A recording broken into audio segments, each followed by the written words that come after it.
Hello बच्चों, let's read the question. The question says two uniform wires having masses m and 2m with cross sectional area a and 2a respectively are suspended from the ceiling as shown in the figure. Find the normal stress at cross sectional through p, which is the midpoint of wire of mass 2m. Okay, आइए बात करते हैं इस पे. तो इसका solution हम start करते हैं की कॉन्सेप्ट से. तो देखते हैं इसका की कॉन्सेप्ट क्या बनेगा. Key concept is easy and simple, that is related to the normal stress. सबसे पहले हम देखेंगे कि नॉर्मल स्ट्रेस किसके बराबर होता है. ये जो नॉर्मल स्ट्रेस होता है, this normal stress is nothing but the perpendicular force acting on an area. यानी अगर आपके पास एक परपेंडिकुलर या फोर्स परपेंडिकुलरली एक्ट हो रहा है एक सरफेस एरिया पर, तो उसको हम नॉर्मल स्ट्रेस बोलते हैं. तो इसको हम डिफाइन भी ऐसे करते हैं कि force acting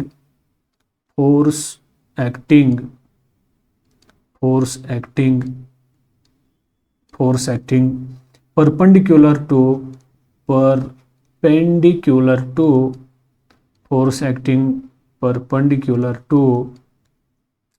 the surface area, perpendicular to the surface area,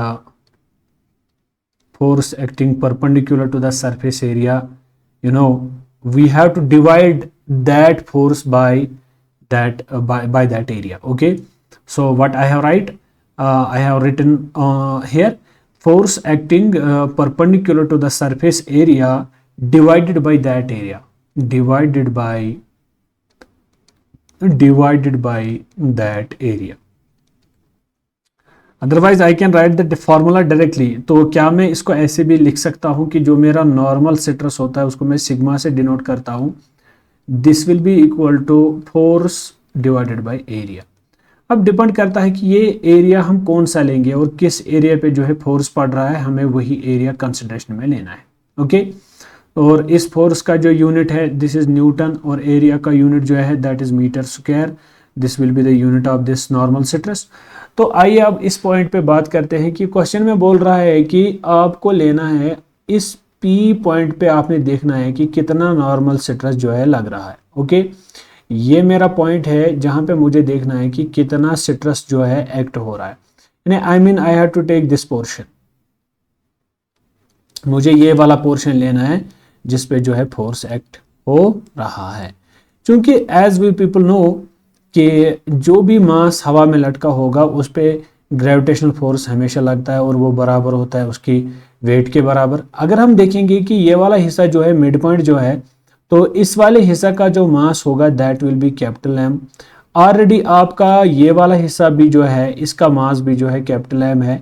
इस वाले हिस्से का एरिया ए है, इस वाले हिस्से का भी एरिया 2a है. असल में मसला ये है कि जो फोर्स लगेगा that acts along the axis, that acts along the axial line, जो इसकी axial line बनेगी उसी पे फोर्स जो है लगेगा, क्योंकि उस पे हमें जो है मास जो है डिस्ट्रीब्यूट रहेगा. ओके, तो यहाँ पे हम एक बात ये कह सकते हैं कि जो ग्रेविटेशनल फोर्स हमारा होगा, क्या मैं स्ट्रेस को लिख सकता हूँ कि जो ग्रेविटेशनल फोर्स इसकी वेट के बराबर होगा, यहाँ पे मुझे बात करनी है, that will be 2m into G. यानी एक तो इसका m दूसरा इसका m, यानी 2mg डिवाइडेड बाय एरिया. तो हमें पूरा लेना है, एरिया हमें 2a लेना है. 2a का एरिया हमें कंसिडर करके इस पे जो है नॉर्मल स्ट्रेस हमें लिखना है. तो 2 और 2 कैंसिल हो जाएगा. यहाँ पे जो हमारा नॉर्मल स्ट्रेस निकल के आ जाएगा that is mg upon a Newton पर मीटर स्क्वायर. इसका नॉर्मल स्ट्रेस बनेगा. Hope you got the answer of this question. इसका सही आंसर बन रहा है बी पार्ट. Thank you.